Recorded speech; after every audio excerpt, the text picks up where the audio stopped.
तो स्वागत है आप सभी का इंडिया न्यूज। उत्तर प्रदेश उत्तराखंड की इस खास पेशकश स्थिति का सरताज में कौन, और मैं हूं आपके साथ आयुष चित्रांश।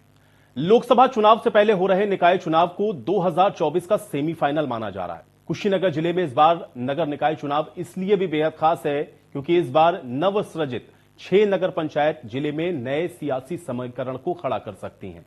इसमें कुशीनगर जिले में नवसृजित 6 नगर पंचायतों में से एक सुकरौली की नगर पंचायत है, जो 8 ग्राम सभाओं को जोड़ करके बनाई गई है। इस नगर पंचायत में कुल वोटर 21,034 हैं, जबकि जातीय समीकरण की अगर बात करें तो यहां पर 2,541 अनुसूचित जाति और 3,231 अनुसूचित जनजाति के हैं। 161 पिछड़ा वर्ग की संख्या है और 15,101 अति पिछड़े हैं, जो कि सबसे अधिक हैं। और इस वजह से नवसृजित नगर पंचायत सुकरौली को पिछड़ा वर्ग की सीट घोषित करके नए सियासी समीकरण को खड़ा किया गया है। और इस वजह से इस बार जो राजनीतिक पार्टियां हैं, ये सभी नए चेहरों पर दांव खेल रही हैं। इसमें बीजेपी ने वरुण जायसवाल को, सपा ने सरिता सिंह पर दांव लगाया है, और यह दांव भी एक मुसीबत बना हुआ है, या फिर यूं कहें कि यह सिरदर्द है। और इस कारण पार्टियों के नेता दो खेमे में बंटे हुए हैं। कई वर्षों से भाजपा और सपा से जुड़कर अपनी सेवा देने वाले नेता निर्दलीय ही मैदान में उतर चुके हैं, जो कि सियासी समीकरण को बदल रहे हैं।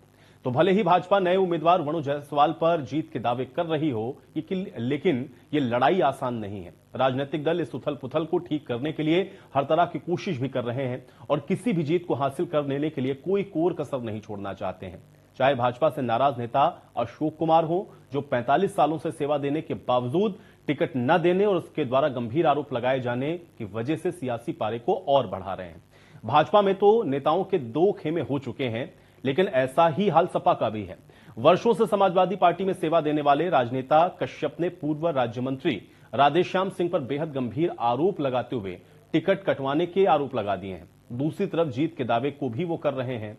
अब सुकरौली नगर पंचायत की जनता किसके साथ खड़ी है, ये कह पाना शायद अभी आसान नहीं है, लेकिन जनता निर्दल उम्मीदवारों को ज्यादा पसंद कर रही है। ये ग्राउंड पर दिख रहा है, जो सियासी समीकरण को बदलने के साथ भाजपा और समाजवादी की जीत में एक बड़ा रोड़ा भी डाल सकते हैं। तो कुशीनगर का जो निकाय समीकरण है, और खासतौर से अगर आप अलग अलग देखें, यहां पर चूंकि 6 नई नगर पंचायतें हैं और उनका एक एक करके आपको सियासी समीकरण हम समझा रहे हैं। पडरौना नगर पालिका का जातिगत समीकरण आप देख रहे हैं, और इसी तरीके से कुशीनगर के अंदर अन्य जो तमाम नगर पंचायतें हैं उनका समीकरण भी आपको बताते हैं। तो सामान्य जाति आप देखिए 42,033 है, अनुसूचित जाति अगर आप देखेंगे तो 13,464 है, अनुसूचित जनजाति की संख्या 990 है, और पिछड़ा वर्ग अगर आप देखें तो यहां सबसे ज्यादा है 70,226, और इसीलिए आप देखिए कि पिछड़े वर्ग के ऊपर दांव खेला जा रहा है। अब प्रत्याशी देखिए कुशीनगर नगर पालिका के क्या है। किरण जायसवाल हैं भारतीय जनता पार्टी की तरफ से, मुन्नी देवी हैं समाजवादी पार्टी की तरफ से, संगीता जायसवाल बहुजन समाज पार्टी की तरफ से, और इंदू देवी जो कि निर्दलीय के तौर पर चुनावी मैदान में हैं।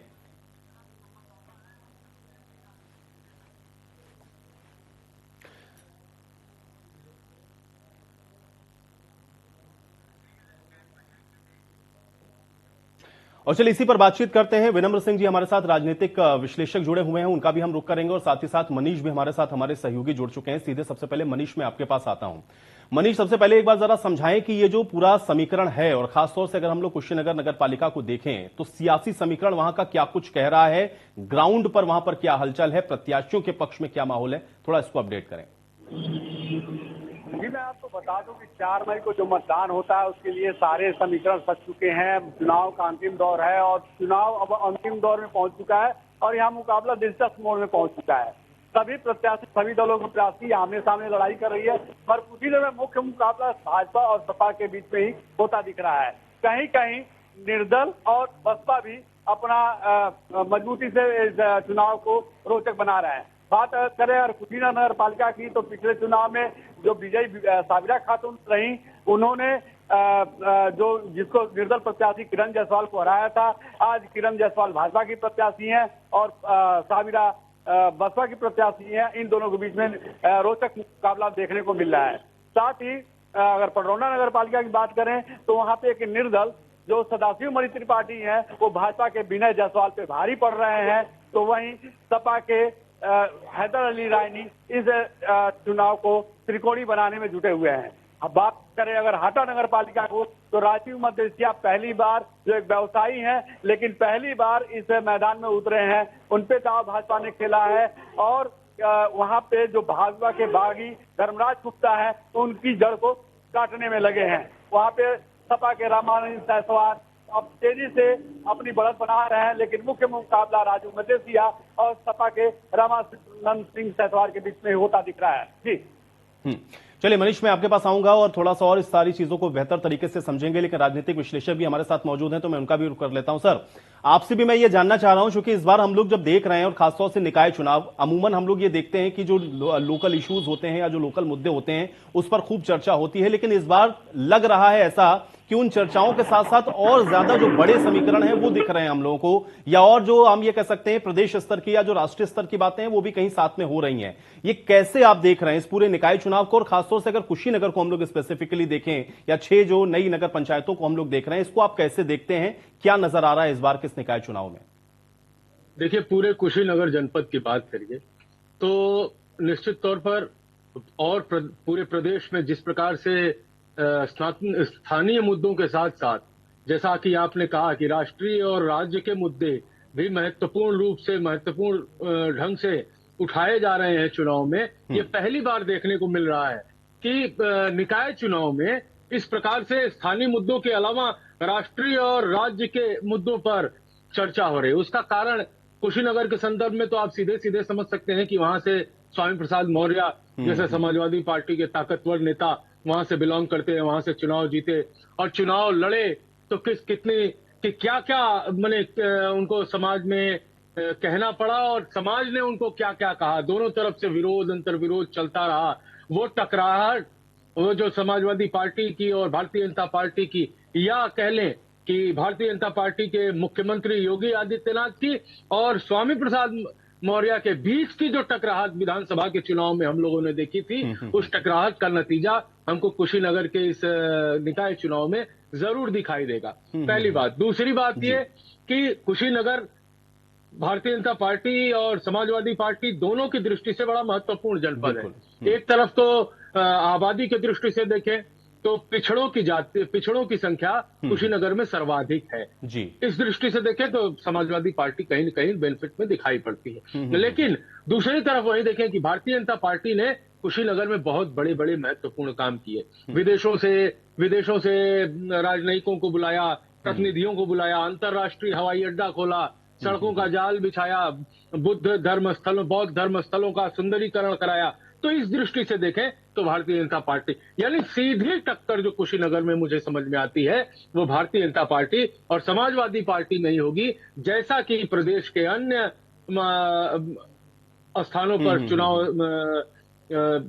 चुनाव में। लेकिन एक चीज सर और मैं आपसे ये जानना चाह रहा हूं, क्या ये जो योगी फैक्टर है आपको दिख रहा है वहां पर? एक तो मैंने कहा कि राज्य के मुद्दे चाहे राज्य में जब हम देखते हैं तो कानून व्यवस्था ये राज्य सरकार का सबसे बड़ा मुद्दा हमको दिखता है। फिर कहते हैं कि हम निवेश ला रहे हैं, इस मुद्दे को बहुत जोर शोर से आज मुख्यमंत्री को भी हम लोग सुन रहे थे, वो बार बार रिपीट कर रहे हैं इन बातों को। लेकिन योगी आदित्यनाथ का चूंकि क्षेत्र है पूर्वांचल को जब हम लोग देखते हैं और खासतौर से गोरखपुर या देवरिया या कुशीनगर, महाराजगंज, इन जनपदों को हम देखते हैं, तो क्या वो फैक्टर आपको लग रहा है कि जो पिछड़ा वर्ग आपने कहा कि ज्यादा है, ये उसको कहीं ओवरलैप करेगा या इस पर इसका इंपैक्ट दिखेगा, या समाजवादी पार्टी के लिए मुश्किलें हो सकती हैं? क्योंकि डायरेक्ट फाइट में ज्यादातर जगहों पर हमको सपा और भाजपा ही नजर आ रहा है। क्या ये फैक्टर वहां पे काम कर रहा है ग्राउंड पर?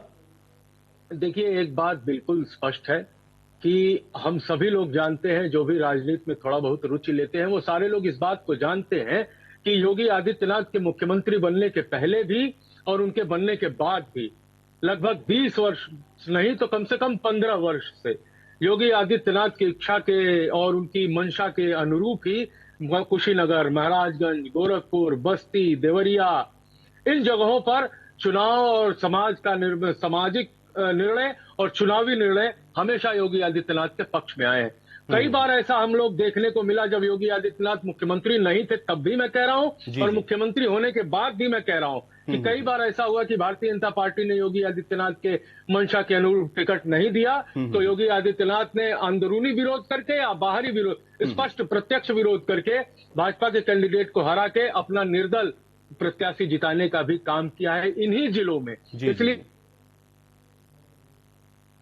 ठीक है सर, मैं आपके पास आऊंगा। मुझे लग रहा है शायद कुछ तकनीकी समस्या, आपसे मेरा संपर्क टूट गया है। मनीष, मैं तब तक आपका रुख करता हूं। मनीष, आपसे भी मेरा यह सवाल है, आप मुझे ये बताइए, क्योंकि आप तो ग्राउंड पर मौजूद हैं, पूरे कुशीनगर जनपद के अलावा भी आप देख रहे हैं आसपास भी, चूंकि योगी फैक्टर जैसा कि अभी सर कह रहे थे कि वो बड़ा आप एक तरीके से कह सकते हैं बड़ा इंटैक्ट होकर काम करता है।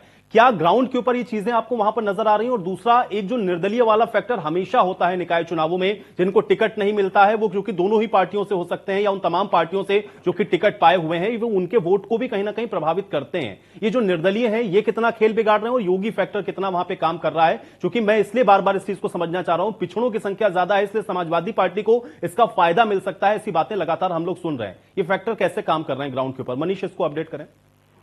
जी, मैं आपको बता दूं कि कुशीनगर में पिछली जो सीटें आरक्षित हुई हैं, इसको देखते हुए चूंकि यहाँ पे पिछड़े वर्ग की संख्या काफी ज्यादा है, इसकी वजह से कुशीनगर की एक नगर पालिका जो सामान्य सीट हुई है, लेकिन वहाँ भी पिछड़े वर्ग के ही लोग उम्मीदवार बने हुए हैं। बाकी 3 नगर पालिका जो है वहाँ पे भी 2 पिछड़े लोग ही, महिला और पिछड़े लोग को ही ये आरक्षित हुआ है। साथ में बता दें, कुशीनगर जनपद में योगी सरकार ने 6 नगर पंचायतों को नया सृजन किया है, जहां उनको लाभ मिलने की उम्मीद थी, लेकिन भाजपा से जो बागी उम्मीदवार है वो उनकी राह में रोड़ा बन के उभरे हैं। मुख्य लड़ाई अगर जाकर समीकरण करें तो पिछड़े होने की वजह से दोनों, चाहे सपा हो चाहे भाजपा हो, सभी ने अपने पिछड़े वर्ग के ही उम्मीदवारों को खड़ा किया है और दोनों के बीच में ही लड़ाई होती दिख रही है। जी ठीक है सर, मेरे साथ एक बार फिर से कनेक्ट हो गए, मैं उनका एक बार फिर से रुक करता हूं। सर, उसी बात तो मैं फिर से आता हूं। एक तो ये जो निर्दलीय, ये चूंकि हम लोग हमेशा देखते हैं जिनको टिकट नहीं मिलता उनकी नाराजगी होती है, निर्दलीय ताल ठोक देते हैं, चूंकि वो पार्टी के साथ जुड़े हुए होते हैं, कार्यकर्ता बहुत सारे हमको देखते हैं उनके साथ जुड़ जाते हैं, तो ये ग्राउंड के ऊपर कहीं ना कहीं खेल तो जरूर बिगाड़ते हैं। ये निर्दलीय वाला फैक्टर और योगी आदित्यनाथ को लेकर जो बात आप कह रहे थे, मैं चाहता हूं कंप्लीट करें। देखिए, योगी आदित्यनाथ के बारे में मैं ये कह रहा था कि प्रदेश में जब वो सत्ता में मुख्यमंत्री थे तब भी, और जब मुख्यमंत्री नहीं थे तब भी, योगी आदित्यनाथ गोरखपुर, कुशीनगर, महाराजगंज, देवरिया, इन क्षेत्र को पहले भी प्रभावित करते हैं। और कई बार हम लोगों ने ऐसा देखा है कि भारतीय जनता पार्टी ने उनकी मंशा के अनुरूप टिकट नहीं दिया तो उसके खिलाफ, भारतीय जनता पार्टी के खिलाफ जाकर भाजपा के प्रत्याशी को हरा दिया उन्होंने और अपने निर्दलीय प्रत्याशी को उन्होंने जिता लिया। तो योगी आदित्यनाथ इस क्षेत्र में बहुत ताकतवर हैं। और सबसे बड़ी बात आप देखिए, योगी आदित्यनाथ यहाँ पर क्षत्रियों के नेता नहीं, ब्राह्मणों के नेता नहीं, यादवों के नेता नहीं है। इस पूरे क्षेत्र में योगी आदित्यनाथ हिंदुओं के नेता हैं। इसलिए इस दृष्टि से आप देखिए तो ये जो आप पिछड़ा, ये हम SC ST या सवर्ण की दृष्टि से जब हम आकलन करते हैं तो यहाँ पर इस क्षेत्र में पूरा गोरखपुर मंडल या बस्ती मंडल आप कह लीजिए, तो इस पूरे मंडल में योगी आदित्यनाथ जाति के से ऊपर उठ के पूरे धर्म, पूरे हिंदू धर्म का नेतृत्व करते हैं। इसलिए पिछड़े का कोई सवाल ही नहीं, पिछड़े योगी आदित्यनाथ से या भारतीय जनता पार्टी से दूर जा पाएंगे, इसका कोई सवाल ही नहीं। दूसरी बात, पिछड़े की बात जो आप कह रहे थे, भारतीय जनता पार्टी इस समय उत्तर प्रदेश और भारत में पूरे पिछड़ों की सबसे मजबूत और सबसे पहली पसंद की पार्टी है। समाजवादी पार्टी के पास पिछड़े के नाम पर कौन रह गया? तो यादव और फुटकर जातियों में कोई मतलब कोई 10 घर मौर्य, 5 घर लोहार, 7 घर, इस तरह से छोटे छोटे पॉकेट है। लेकिन मेजर पॉकेट किसके पास है? पिछड़ों का, नॉन यादव पिछड़ों का मेजर पॉकेट वो भारतीय जनता पार्टी के पास है। मेजर पॉकेट जो नॉन SC में जो नॉन चमार जिसको कह सकते हैं आप, नॉन चमार जो है वो किसके साथ है? वो भारतीय जनता पार्टी के साथ है। ST पूरा किसके साथ है? वो भारतीय जनता पार्टी। नहीं, बिल्कुल सही बात है। मैं आपकी बात समझ गया। आप कह रहे हैं कि केवल अगर हम लोग जाटव को छोड़ दें तो उसके अलावा बहुत सारा जो वर्ग है वो जुड़ गया है भारतीय जनता पार्टी के साथ में। लेकिन मैं इसलिए कह रहा हूं क्योंकि आपने स्वामी प्रसाद मौर्य का जिक्र किया और वो उसी इलाके में हम लोगों को बहुत सक्रिय दिख रहे हैं। सपा की नजर तो है इसके ऊपर, लेकिन क्या ये समीकरण ग्राउंड के ऊपर आपको लग रहा है कि कुछ प्रभावित कर सकता है? क्योंकि पहले तो रहा है ना उनका वोटर, अभी भारतीय जनता पार्टी ने जोड़ा, अब चूंकि थोड़ा वक्त जब बीतता है तो थोड़ी नाराजगी भी सत्ता पक्ष के साथ जनता की हो जाती है तमाम विषयों को लेकर के। क्या उसमें कामयाबी आपको लगता है मिल पाएगी अगर हम लोग लोकल या ये निकाय के चुनावों को देखें तो? बिल्कुल नहीं मिल पाएगी। स्वामी प्रसाद मौर्य का तिलिस्म जैसे विधानसभा में नहीं चला था, उसी प्रकार से निकाय चुनाव में भी नहीं चलने वाला है। स्वामी प्रसाद मौर्य को बेसिकली उनको हम लोग कुछ बड़ा ज्यादा हाइप दे देते हैं उनके नेतृत्व को। वो इतने बड़े नेता बहुजन समाज पार्टी में भी नहीं थे, इतने बड़े नेता भारतीय जनता पार्टी में भी नहीं थे, उसी तरह समाजवादी पार्टी में भी नहीं है। वो जहां जाते हैं दूसरे के सहारा लेकर अपने को जीतते हैं चुनाव। अगर इतने ही बड़े नेता होते तो निर्दल चुनाव लड़ जाते। समाजवादी पार्टी के पास जाने की क्या आवश्यकता थी? विधानसभा के पहले इतनी बड़ी बड़ी बात की, 70 विधायक लेके जाऊंगा, 85 विधायक लेकर जाऊंगा, एक विधायक लेकर ना जा सके। इतना वोट दिला दूंगा, इतना कोई मैंने मौर्य वोट है, मौर्य वोट उनके साथ नहीं बिल्कुल है। सही है। मुझे तो लगता है ये तो जनता तय कर देती है, और इसीलिए वक्त वक्त पर जो चुनाव होते हैं उसमें जनता ये आईना दिखाती है नेताओं को, जिनको लगता है कि हम शायद फलानी जाति के या एक पर्टिकुलर जाति के बड़े नेता हैं। लेकिन एक चीज मैं जानना चाह रहा था, जो बहुत बेसिक सवाल है। एक तो ये है कि बहुजन समाज पार्टी को आप कैसे देखते हैं? उस तरह के एक्टिव मोड में ना तो विधानसभा चुनावों में हमको बसपा नजर आई, ना ही और बाई इलेक्शंस, जो कि पहले लड़ती नहीं थी मायावती, कैंडिडेट जरूर उतारती है लेकिन उस तरीके की चीजें हमको दिखी नहीं। और इस बार भी जो कैंडिडेट्स हैं वो उनके हर जगह हम लोगों को दिख रहे हैं, यहां कुशीनगर में भी दिख रहे हैं। लेकिन इसको आप कैसे देखते हैं? एक तो मायावती यानी कि बहुजन समाजवादी पार्टी के कैंडिडेट को, और दूसरा यह है जो निर्दलीय हो गए या जो बागी हैं या जो इनको टिकट नहीं मिला वो चुनावी मैदान में है, ये समीकरण को कैसे बिगाड़ेंगे या ये किसके लिए फायदेमंद हो सकते हैं? देखिए, मायावती जी के लिए और बहुजन समाज पार्टी के लिए ये चुनाव, निकाय चुनाव बहुत बड़ी अपॉर्चुनिटी थी।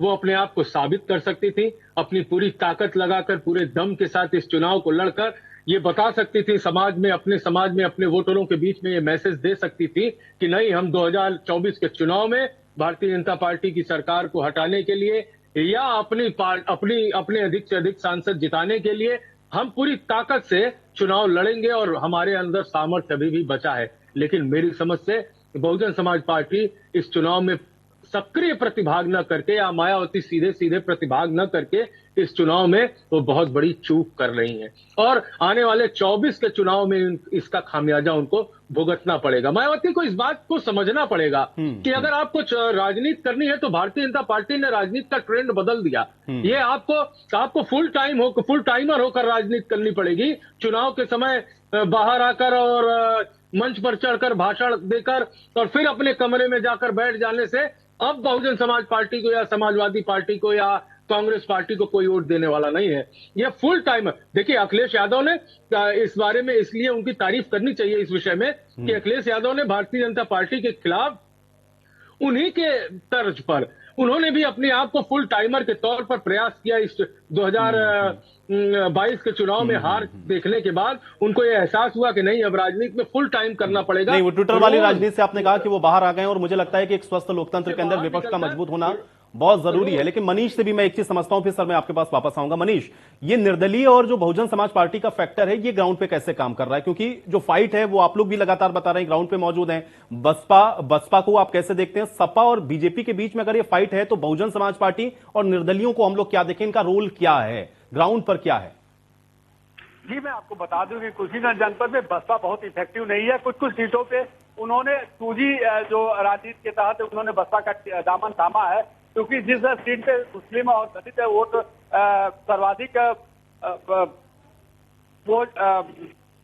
सर्वाधिक मतलब मतदाता है, वहां पे उन्होंने ये दाव चला है, उन्होंने बसपा का टिकट दिया है। और कुशीनगर में चूंकि जहां पे बसपा की लड़ाई है वहां भाजपा की लड़ाई है, और जहां सपा की लड़ाई है वहां भाजपा की लड़ाई है। मतलब हर दल भाजपा से ही लड़ रहा है, क्योंकि कुछ सीटों पे जहां मुस्लिम और दलित मतदाता बाहुल्य सीटें हैं वहां पे ये चीज दिखाई दे रही है। भाजपा को सर्वाधिक नुकसान जो उनसे बागी होकर निर्दल होकर लड़ रहे हैं उनसे ही है। अगर भाजपा इनसे निपट ले तो फिर उनके जीत में कोई सुबह नहीं रहेगा। जी, तो निर्दलीय आपको लग रहा है मनीष की ग्राउंड के ऊपर कहीं ना कहीं दोनों ही पार्टियों के लिए भारी है? क्योंकि समाजवादी पार्टी में भी नाराजगी है, भारतीय जनता पार्टी में भी नाराजगी है, क्योंकि टिकट के दावेदार तो बहुत सारे होते हैं लेकिन टिकट जिसको मिलता है उसके अगेंस्ट हमको दिखता है कि उसी की पार्टी के लोग खड़े हो जाते हैं। क्या ये दोनों ही पार्टियों के लिए मुसीबत बन रहे हैं? जी, निर्दलीय और जो पार्टियों से बागी होकर उतरे हैं वो दोनों पार्टियों के लिए सिरदर्द बने हुए हैं, और इनसे ही पार पाना दोनों पार्टियों के लिए समस्या बना है। बात अगर करें सभी सीटों पे तो इस तरह की हर जगह पे समीकरण दिख रही है जो उनके लिए सिरदर्द बने हुए हैं, जो कहीं ना कहीं चुनाव परिणाम को सर्वाधिक प्रभावित करेंगे। जी, ठीक है। सर, एक चीज मैं आपसे अब ये जानना चाह रहा हूं, अब बेसिक मुद्दों पर आते हैं, क्योंकि जो मूलभूत सुविधाओं जिनकी हम लोग बार बार चर्चा करते हैं कि बेसिक कम्युनिटीज होनी चाहिए, सड़क, बिजली, पानी, ये सीधे तौर पर आप जिसको चुन रहे हैं आप उसी से पूछेंगे जाकर के कि हमने आपको चुना था, आपने सड़क क्यों नहीं बनवाई, नाली क्यों नहीं सही हुई, हमारे शहर का विकास क्यों नहीं हुआ? क्या आपको लग रहा है कि ये चीजें इफेक्ट करेंगी कहीं इस चुनाव के अंदर, या लोग कम से कम ऐसे कैंडिडेट को चुनना पसंद करेंगे जिनके पास उनकी पहुंच हो, या जिनसे जाकर के वो कम से कम शिकायत कर सकें या अपनी बात को बता सकें? या इन्हीं मुद्दों के इर्द गिर्द आपको लग रहा है कि पूरा चुनाव घूमता रहेगा, जिसकी चर्चा इसके पहले हम लोग कर रहे थे? जनपद में देखिए, बुनियादी निश्चित सुविधाओं तौर पर निकाय सभी दल चुनाव करते में हैं और ये बुनियादी छोटा चुनाव। मनीष, मेरा आपसे नहीं, मेरा राजनीतिक विश्लेषक जी से सवाल है। सर आप बोले।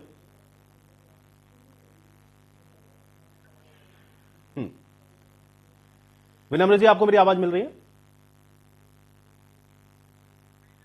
चलिए, विनम्र जी तक शायद मेरी आवाज नहीं पहुंच रही है। ठीक है, मनीष हमारे साथ बने हुए हैं। तब तक मनीष, क्या ये स्थानीय मुद्दे वहां पर काम कर रहे हैं ग्राउंड के ऊपर, सड़क, बिजली, पानी? जी, मैं बता दूं कि अभी पिछले 5 सालों में इन सब सुविधाओं में काफी बढ़ोतरी हुई है। कहीं ना कहीं सड़क, बिजली, पानी में खासा उल्लेखनीय वृद्धि हुई। जहां तक बिजली पिछले सालों में कटौती होती तो उसमें कुछ बढ़त मिली है। सड़क, बिजली की भी स्थिति अच्छी हुई है। इसी मुद्दे पर बीजेपी कहीं ना कहीं चुनाव प्रचार मैदान में आगे है अन्य विपक्षी दलों से। साथ ही वो जो उनके जो कैंडिडेट हैं वो हमेशा संगठन से जुड़े रहे हैं। कुछ लोगों पे अपवाद रहा है कि कुछ लोग जो संगठन में काफी सक्रिय है तो उनको भी टिकट दिया गया है। कुछ अन्य जो कुछ दिन पहले कुछ अन्य पार्टियों से थे उनको भी टिकट दिया गया। मनीष, देखिए मैं एक चीज जानना चाह रहा हूं, चूंकि देखिए कुछ बड़े शहरों जैसे कुशीनगर की हम लोग बात करें तो पर्यटन के क्षेत्र में हमको दिखता है वो काफी आगे है, इसलिए वहां पर बहुत सारी चीजें ऐसी हैं जो कि लाइमलाइट में आ जाती हैं। जो अभी 6 नई नगर पंचायतें जिनको हम लोग देख रहे हैं, यहां पर बहुत बेसिक समस्याएं होती हैं। वार्ड्स के अंदर पानी के कनेक्शंस खराब हैं या सड़कों के ऊपर गंदा पानी भरा हुआ है, नालियां चौक हो रखी हैं, पानी गंदा बाहर बह रहा है, लोगों को बहुत सारी छोटी छोटी समस्याएं होती हैं। इसको लेकर के माहौल वहां पर क्या है? क्या ये मुद्दे आपको, जब आप वहां पर जा रहे हैं, लोगों से बातचीत कर रहे हैं, तो लोग इनकी चर्चा कर रहे हैं, या फिर चर्चा सिर्फ योगी आदित्यनाथ की हो रही है, अखिलेश यादव की हो रही है, राष्ट्रीय मुद्दों की या क्षेत्रीय मुद्दों की चर्चा हो रही है? वहां पर लोग क्या कह रहे हैं, थोड़ा इसको बताएं मनीष।